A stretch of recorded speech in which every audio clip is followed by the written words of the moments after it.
Hello everyone, I'm Judith Wilson, and today I want to talk about, I want to answer your questions actually that we've had in the group. Thank you so much for giving your questions, and I'm going to go through each of them at some stage over the next week or so and give you some great answers because they've been good.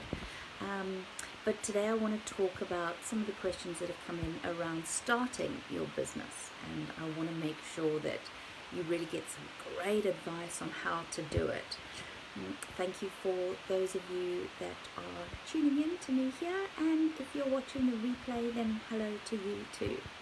So I'll start with a story, and the story is a pertinent one that's quite interesting in that Albert Einstein, and I don't know if many people know this little story about Albert Einstein, but when he was lecturing at Princeton, he gave them the same final exam every single semester. And of course, after a few years, people started to cotton onto this and go, well, hold on a minute, for 20 years, he didn't change his final exam. And so after a few years, they cottoned on and thought, okay, we know that this is the exam, that he's going to give. And the other lecturers said, this is a bit strange. And even the students were like, well, don't we have to study if we know what the questions are going to be? And his answer was very interesting because it was that the answers keep changing. So the questions could remain the same because the answers keep changing. And I think it's really a relevant point right now because we are going through so much change. The period at the moment with the crisis is everything feels like it's shaky and that we're on ice and that it could go any particular way. And with business, yes, we do have to be responding. Yes, we do have to be listening to the market and adapting. I understand that.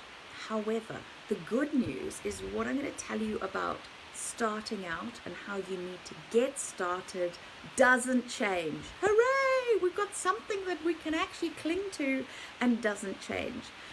Because that is the order and the way in which you need to get things done, we're not going to throw new spanners into the works because it doesn't work.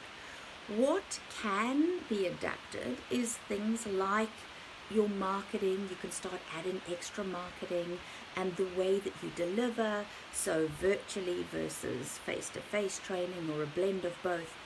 Those sort of things, absolutely, you should be adaptive and you should change. That's great. But the things that you need to do at the beginning to get started stay the same, and you'll see what I mean. So thank you so much to Leonard for your question, and I'm also going to answer your question, Marina, because you will see that they are not so different from each other. So Leonard asked me a question that was, how do I get started? I've not been in corporate and I'd love to get started. And Marina asked me a question saying, I've been a corporate trainer for 20 years and I'm ready to take this on the road. I want to offer it to many different organizations, to different corporates.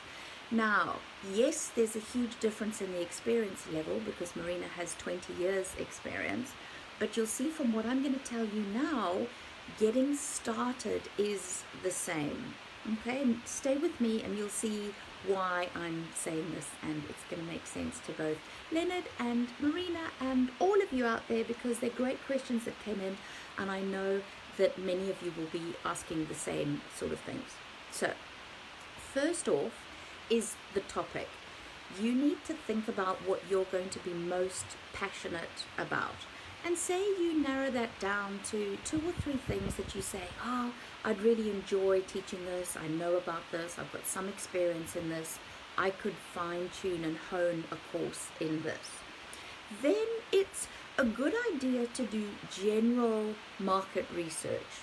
Speak to companies, speak to friends that you've got. For example, I've got a CEO that lives next to me, so I say to him, do you have 20 minutes for me to tap your brains about what the climate's like as a CEO from your perspective, things like that.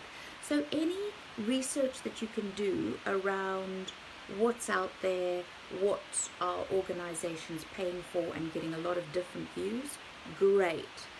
But I want you to get very clear on your topic and then I want you to offer those topics to organizations, not, hi organization, what do you need right now? Okay, great, I'm the one, I can deliver it to you. Okay, so Marina, do you see how your situation when you're starting out, if you're a corporate trainer who's got great experience training heaps of different things as an internal trainer, that's super, but your problem is going to be that you almost know too much. You've got too much experience in too many courses. So the key thing here that I am always saying is you need to niche. So you need to niche into a particular area. You don't want to approach corporates and say, what do you need? Okay, great, I can deliver that. Because that doesn't position you with any credibility at all. You really want to make sure first that you are really clear on, I'm going to be the guru and almost monopolize one particular area with a unique selling proposition of why you are the best in that particular area that can do what you do. Okay, so it's not the other way around. It's not going to specific organizations that you want to sell to. Now remember, that's different from your market research. Market research is getting a general picture, asking as many people as you can, great. But then you are honing in on, what do I want to be the go-to guru on and deliver. That's how you get started. You first of all think, and it needs to be narrow. It can't be, oh, I want to do leadership and communicating as a team and communicating whatever. It's too much. You want to be very specific that this is what I do. This is how I help people. This is what my forte is. Okay? Once you've got that, then the next step is to say, okay, now I need to make myself visible to organizations that are my target client. So we want to have a target client instead of just, oh, this is great for anyone, because it helps us with taking those first steps on, this is the industry that I am going to approach. Okay, so if it is, you know, pharmaceutical industry that you're like, great, these guys spend money on training, that's great, versus real estate, people don't tend, in history, there may be some exceptions, but don't tend to spend an awful lot of money. They've often got very good in-house platforms and they don't tend to want to go external. You could decide that it's banks that you're going to go for with whatever you can help them with. Now you need to know that you have a clear return on investment for what you offer. So you need to be clear that I help businesses do this by training people in this. This is going to make them better. So say you're a business writer, business writing training, and you want to put a package together that's business writing, and you want to help insurance companies because you know that, you know, it can be so damaging when they're sending out bad tangibles as an insurance company, and how drastic that can be when it's unprofessional, blah, blah, blah, whatever it is. So best way is a niche within a niche. So you might be saying, I'm going to do customer service training for the insurance companies or whatever it might be, and start that way and start with one market and get clear on what their pain points are and how you can help them, so that you're really putting yourself in the position of, what do they need, how can I deliver it, but it's in that particular thing that you are an expert and offer. Not, oh, what do you need? Oh, it's time management. Okay, great. I'll put a time management course together for you. Please. No, no, no. That is very dangerous. And it's dangerous from a credibility and positioning point of view, because how can you possibly be the guru in 2 weeks to then offer time management training?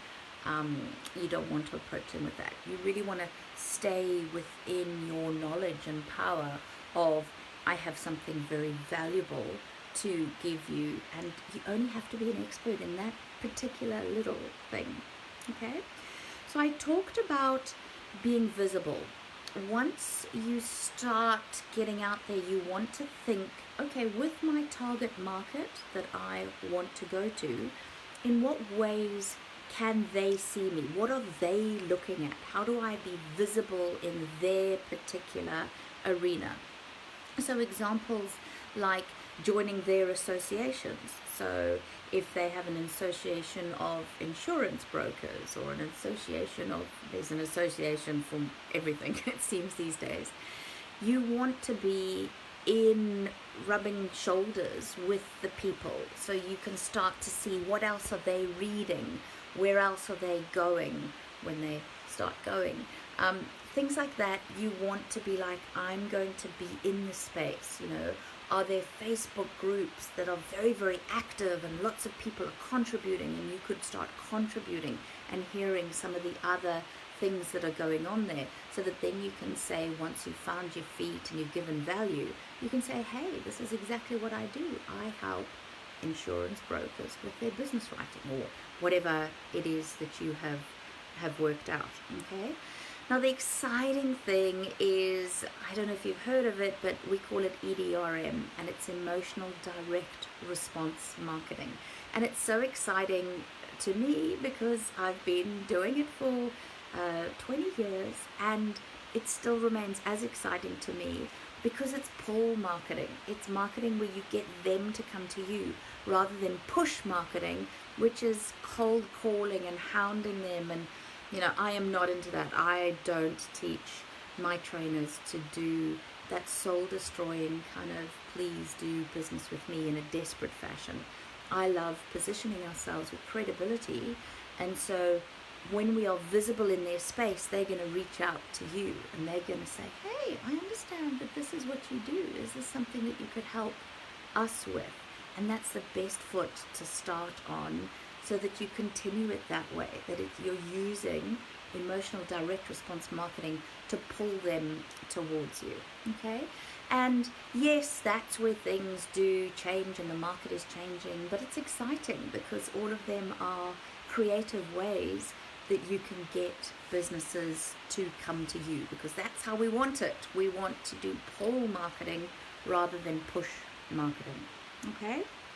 So, do you see Leonard and Marina, that yes, Leonard, you're starting out from scratch, and Marina, you're going with 20 years, but you also need to go, great, what am I going to start with? What's that topic or signature program that I'm now going to offer from all of the things I've trained in 20 years?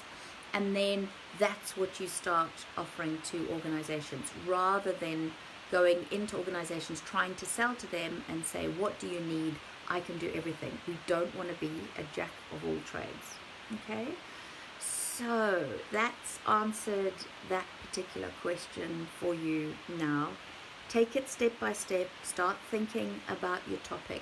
Start thinking about what would the topic be for what particular organization. And then you start getting much clearer on, okay, now I can move this forward, being the guru. And I think, Marina, you've got so much experience as a corporate trainer for 20 years. You now can really position yourself as the go-to guru in a particular space, rather than being the generalist than you have been in the past. Okay, so please do ask me more of your other questions. Let me know if that's helped, or if you have more specific questions, that would be great. And other questions have come in from Tiffany. Yours was a marketing question. I'm happy to do another Facebook Live to start touching on the very big and exciting topic of marketing. And Steve, you had a question that was really leading to, are we thinking of doing business to business training, sales, or are we thinking about doing business to customer, and the difference there? And so I'll do a Facebook Live on the difference and the considerations and the pros and cons, because there are pros and cons of doing to individuals, to customers, or offering your training to groups, businesses like corporates. Okay, this will be as a recording for you to go through, even if you need to, a number of times. Please ask me questions below. I would love to keep answering your very specific and practical questions, and let me know how you start going. And very exciting, end of next week, I'm doing a masterclass, and that's when I'm going to cover in a lot more detail and go through step-by-steps of what you need. So I'll be posting details of the masterclass soon, but I'm working on that. We're going to have slides to show you. There's a lot of information. You're going to want to schedule that time with a pad and a pen, paper, and you want to just absorb and be writing like mad, because I'm sharing a lot of gold with you in that masterclass. Okay, thanks everyone. Please do share this if it's going to be useful to anyone else. Ask me your questions and I'll continue answering them in lives, and definitely see you next week in the masterclass. Okay everyone, happy Friday. Bye.